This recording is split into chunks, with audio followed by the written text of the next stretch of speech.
สบายดีมินี้มาพบกับแอดอีกแล้วเนาะมินี้แอดเองก็มีเรื่องที่จะมาเล่าให้ทุกคนฟังเรื่องของมินี้ที่แอดจะมาเล่าให้ทุกคนฟังเนาะมีชื่อเรื่องว่าจุดจบของคนเจ้าสู้เรื่องนี้ก็เป็นเรื่องของเอ้ยคนหนึ่งเช่นกันเนาะเอ้ยคนนี้มีชื่อว่าเอ้ยวันเนาะเอ้ยวันเพิ่นก็เป็นผู้หญิงที่ว่างามเด้เป็นผู้หญิงที่ว่า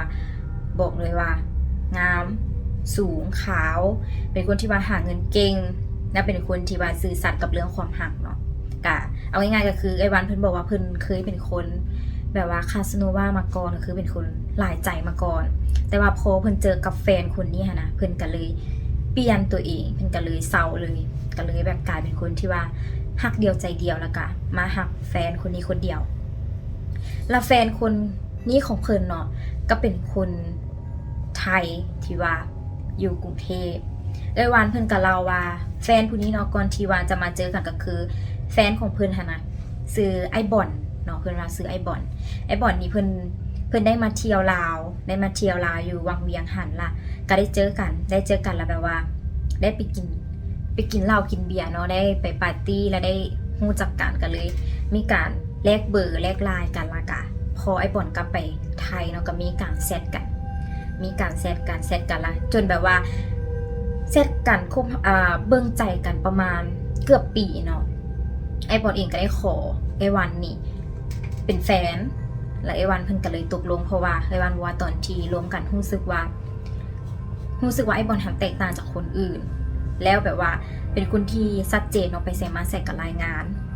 ล่ะแบบว่าฮอดตอนค่ำมาแบบโทรเป็นโมงเป็นยามแบบฮอดโมงก็โทรหรือว่าไปใส่มาใส่เฮ็ดหยังก็แล้วแต่คันเฮาบ่เชื่อใจปึ๊บเนาะไอ้บอลเพิ่นก็จะโทรวิดีโอคอลมาเลย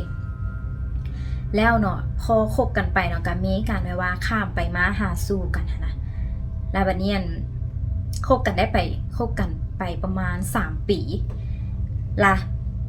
ไอ้วันเองเนาะก็เริ่มรู้สึกแปลกๆเพราะว่าเส้นผู้หญิงเฮามันจะแห้งก็เริ่มรู้สึกแปลกๆแล้วกับมื้อที่ข้ามไปไทยมื้อนั้นเนาะไอ้วันเพิ่นก็บ่ได้บอกไอ้บอนได้ว่าไอ้วันหันจะข้ามไปหาไอ้บอนมีแต่บอกว่าตัวเองหันจะไปลิ้นกับหมู่อยู่หลวงพระบางไอ้บอนก็บ่ได้สงสัยไอ้บอนก็อนุญาตให้ไปพอก่อนที่ว่าไอ้วันจะสงสัยเนาะพอพักหลังๆมานี่ไอ้บอนจะแบบอยากหายไปเลยหายไปแบบ 2-3 มื้อแล้วก็จึงแบบแซดแล้วก็ติดต่อมาพอโทรไปก็บ่รับมีแต่โทรไปบางเทื่อก็แบบว่าคือสายแบบบ่ได้เปิดเน็ตนะบ่ได้เปิดเน็ตแบบติดต่อบ่ได้หรือว่าบางเทื่อไอ้บอนเราก็แซดมาบอกว่าไอ้บอนเองกำลังคาเวียกอยู่ล่ะไอ้วันก็เข้าใจเนาะก็เลยบ่สนใจแล้วก็บ่อยากผิดกันเพราะข้ามไปมื้อนั้นเนาะไอ้วันเองเพิ่นก็บอกว่าเป็นภาพที่ไอ้วันแบบคิดไปคิดมาก็ยังว่าตัวเองงงก็คือไปคอนโดของไอ้บอนหั่นนะไปคอนโดกันจะมีกระเจเรามีคีย์การ์ดพอเข้าไปเนาะก็มีเครื่องผู้หญิงอยู่หั่นแต่ว่าก็บ่ได้จับได้ว่าไอ้บอนหั่นนอนกับผู้หญิงหรือแนวใดแต่ว่าเป็นเครื่องผู้หญิงล่ะไอ้วันเพิ่นก็รู้สึกเลยว่าเพิ่นก็รู้ได้เลยว่าไอ้บอนนี่มีคนใหม่พอไอ้วันเนาะโทรหาไอ้บอนก็โทรหาบ่ได้ล่ะไอ้วันก็เลยถ่ายรูปเอาของต่างๆอยู่คอนโดหั่นนะส่งไปให้ไอ้บอนเบิ่งละประมาณชั่วโมง1หรือ2ชั่วโมงผ่านไปนี่แหละไอ้บอนเพิ่นก็น่าจะเปิดนี่แล้วเพิ่นฮู้เนาะเพิ่นก็เลยแบบว่าโทรมาหาไอ้วันหั่นแล้วก็ถามว่าไอ้วันหั่นตอนนี้อยู่ไสคือตอนนี้คุณอยู่ที่ไหนจังซี่คุณมาที่ไทยเหรอแบบประมาณนี้หั่นนะล่ะไอ้วันก็เว้าไปหั่นนะว่าแม่นหยังซี่มาเจอกันได้บ่ลองมารวมกันเบิ่งได้บ่พอนัดกันเนาะไอ้บอนหั่นก็มาหับไอ้วันหันไปเลยไอ้วันก็ถามได้ว่าเรื่องราวมันเป็นมาแล้วใดแล้วไอ้บอนก็บอกว่าตัวเองหันผิดไปแล้วเพราะว่าไกลกันมันเหงาสิหั่นนะแต่ว่าก็คือเราบอกอ่ะไอ้วันบอกว่าก็คือผมเหงาอ่ะผมก็เลยแค่มีเองจังซี่ผมรักคุณแค่คนเดียวผมไม่ได้รักเขาเลยจังซี่และไอ้วันเพิ่นกับตอนนั้นเพิ่นก็เชื่อเนาะเพราะว่าเพิ่นก็ฮักนะไอ้วันก็เลยแบบขอเบิ่งหน้าผู้หญิงคนนั้นแล้วไอ้บอนก็ตอนนั้นไอ้บอนก็บ่ได้อยากให้มาเจอหน้าผู้หญิงคนนั้นบ่อยากให้ผู้หญิงคนนั้นมาเจอกับไอ้วันแล้วไอ้วัน เราเว้าอย่างจักอย่างเลยเราจับจุดของไอ้บอดได้นะไอ้บอดก็เลยโทรหาผู้หญิงคนนั้นมาแล้วก็มานั่งล้มกันหามาคบกันดนซ้ำใดดนปานใดแล้วกะว่าฮู้จักกันแบบครึ่งปีแล้วสิแล้วไอ้วันแบบจุกแหงจุกจนแบบเว้าบ่ออกแต่ว่าพอ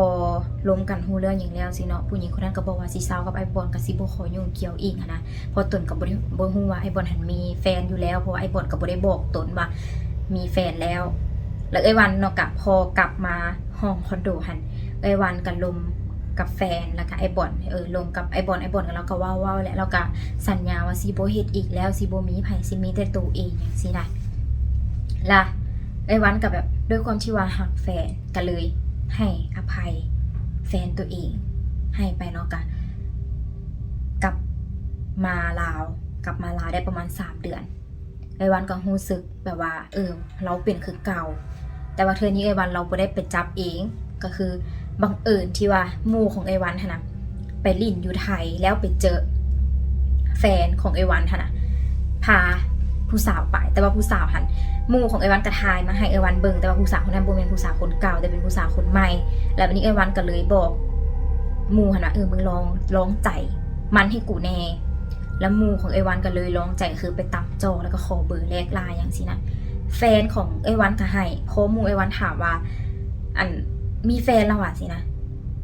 ไอ้บอลหันก็บอกว่าบ่มีตัวเองหันโสดพอไอ้วันแบบฮู้แนวนั้นเนาะหมู่เราให้ฟังนั่นนะไอ้วันแบบจากที่หักแฮงกลายเป็นแค้นแฮงจนแบบว่าคิดว่าคือกูเจ็บสำหรับมึงต้องเจ็บหลายกว่ากูเป็น100เท่าพอแค้นไปซะเนาะไอ้วันหันฮีบโทรหาหมู่คนนึงเลยหมู่คนนึงจะเป็นคนที่ว่ามักไปบะมักมีแบบไปฮู้จักอาจารย์ที่ว่าเพิ่นลิ้นเครื่องลิ้นคอนะแล้วหมู่ก็แปลว่าได้ยินเรื่องราวของไอ้วันเล่าให้ฟังแล้วหมู่ก็เลยเป็นใจก็เลยบอกว่ามื้ออื่นกูสิพามึงไปเลยพอไอ้วันแบบว่าฮู้ว่าหมู่สิพาไปนะแบบคืนนั้นนะไอ้วันบ่นอนแล้วก็ถามว่าต้องการอีหยังแน่เพื่อที่กูจะเอาไปก็มีเสื้อมีโซ่มีคันมีอย่างที่ว่าเกี่ยวกับที่ว่าเครื่องนุ่งหรือว่าของติดตัวของผู้ชายคนนั้นนะให้เอาไปเลยวันก็เตรียมไปตื่นเช้ามาหมู่ก็พาไปลงไปหาอาจารย์อยู่ใต้พุ่นอยู่แถวใต้สุดก็คือเกือบแถวอัตตปือแถวไซแดงเป็นอาจารย์ที่ว่าเพิ่นใส่มนต์ดำคือเพิ่นไปศึกษามาเมื่อละเป็นสายทางของไทยของเขมรของอีหยังอะไรเพิ่นศึกษามาเมื่อไปปุ๊บเพิ่นก็ถามเนาะเพิ่นก็ถามว่าสิเฮ็ดแนวใดแบบใดสินะละโดยวันเพิ่นก็ถามอาจารย์เพิ่นว่าบ่จำเป็นต้องมีเครื่องก็ได้ขอแต่มีฮู้เพิ่นเฮ็ดให้ได้เลยเพิ่นว่าสิแล้วตอนนั้นเนาะได้ยินแบบนั้นนะไอ้วันได้ยินแบบนั้นใจแห้งขึ้นก็เลยเอาทั้งฮู้ผู้เก่าผู้ที่ว่าเป็นกิ๊กผู้ทำอินหันแล้วก็เอาฮู้ผู้ที่2หันให้แล้วก็ล่าสุดก็คือผู้ที่3เนาะก็คือหมู่ส่งมาให้อีกว่าหลังจากที่ว่าอันนี้หมู่อีกคนอื่นอีกคนใหม่เนาะที่ว่าส่งมาให้บ่แม่นหมู่ที่ว่าไปเจออยู่หั่นหมู่อีกคนนึงส่งมาให้ก็คือหมู่คนนี้เป็นหมู่ของแฟนเนาะส่งมาให้ก็คือ3คน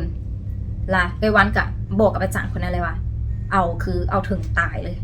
เอาถึงตายแบบทรมานแล้วตายไปซ่าๆเพราะอาจารย์เพิ่นได้ยินเพิ่นก็บอกเนาะว่าค่าขายซ้ำใดค่าเฮ็ดท่อใดเพิ่นก็บอกเลยวันเนาะเพิ่นก็เรื่องเงินบ่เป็นปัญหาเพิ่นโอเคตกลงแล้วอาจารย์ก็ถามว่าแล้วผู้ชายนี่สิเฮ็ดแนวใดเลยวันก็เลยว่าผู้ชายเพิ่นก็ทรมานตายซ่าๆคือกันแต่ว่าตายของมาตายอยู่ในอ้อมอกของไอ้วันอันนี้คือไอ้วันเพิ่นเว้าสิเนาะแล้วล่ะ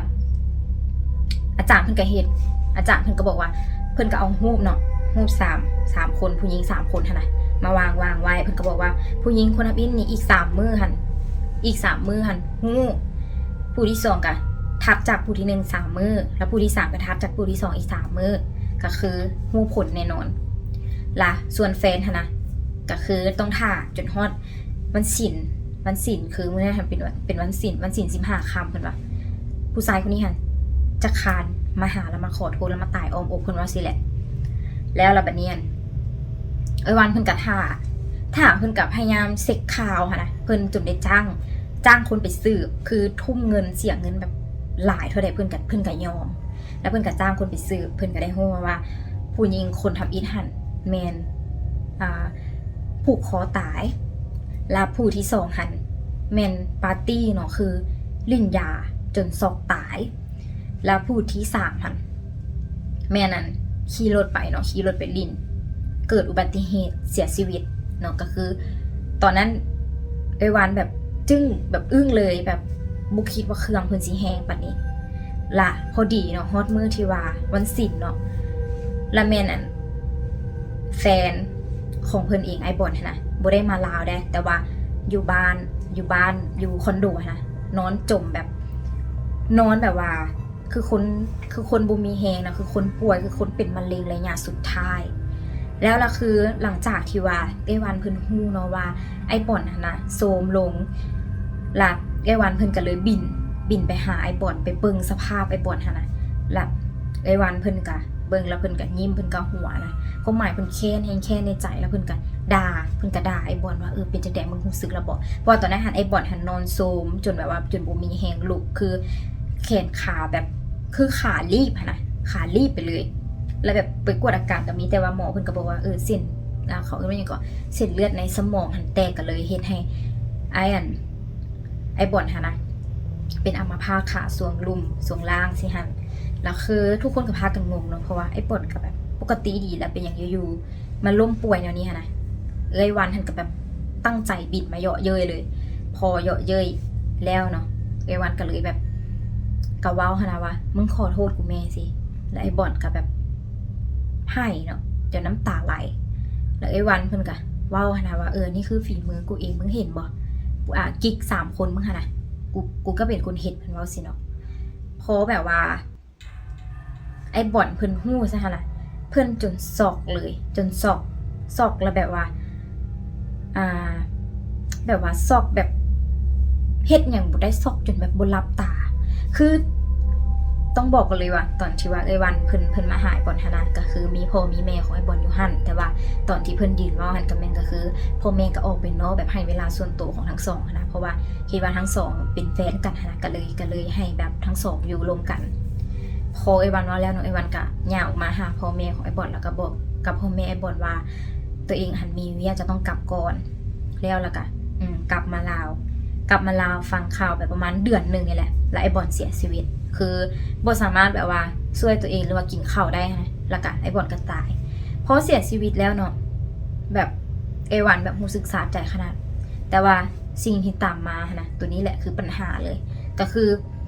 คืนนั้นทันไอ้วันเนาะฝันว่าไอ้วันเพิ่นว่าก็บ่ได้เซิงว่าฝันดอกมันคือเหตุการณ์ในแท้เลยก็คือนอนอยู่ละประตูเนาะเปิดพวดมานึงแล้วก็มีแบบอีหยังบางอย่างแล่นเข้ามาพุ่งใส่ไอ้วันจนแบบล้มลงเป็นเตียงเลยได้แล้วก็แบบจุกอึกหั่นน่ะพอไอ้วันตื่นขึ้นมาเนาะก็บ่เห็นมีหยังพอนอนหลับปุ๊บแล้วไอ้วันนอนแบบเป็นคนที่ว่านอนมักเงยหน้าขึ้นฟ้าหั่นน่ะบ่มักนอนเงียงหรือว่านอนคว่ำนอนแล้วมักเอามือใส่เอิ้นจังซี่เนาะละไอ้วันหันว่าเห็นว่ามีคนเนาะมีคนที่ว่าบ่มีหัวนะคานมาหาไอ้วันแบบซ่าคานมาปึ๊บแล้วก็มากัดคอไอ้วันนี้ไอ้วันก็ตื่นไอ้วันกลับมานั่งคิดหรือว่ากูเบิ่งหนังแวมไพร์หลายบ่ก็เลยแบบไปฝันแนวนี้พอไอ้วันเสด็จตื่นนั้นไอ้วันก็เลยลงมาหากาแฟกินแล้วคืนนั้นไอ้วันบ่นอนเลยแล้วก็แบบมาเลื่อนเฟซเนาะมาอ่านมาหลังจากที่เฮาลิงก์ของไปแล้วเฮามันจะมีผลตามมาบ่อย่างซี่นะไปอ่านเบิ่งอยู่ในพันทิปหั่นน่ะก็เจ้าก็บอกว่าบางคนก็มีผลตามมาจังซั่นจังซี่เลยวันก็เลยโทรหาหมู่บอกว่ากูย่านแบบกูมีปัญหาไว้พากูไปหาอาจารย์คนนั้นคือได้บ่สิแล้วหมู่คนนั้นก็บอกเนาะว่าอาจารย์เพิ่นหั่นไป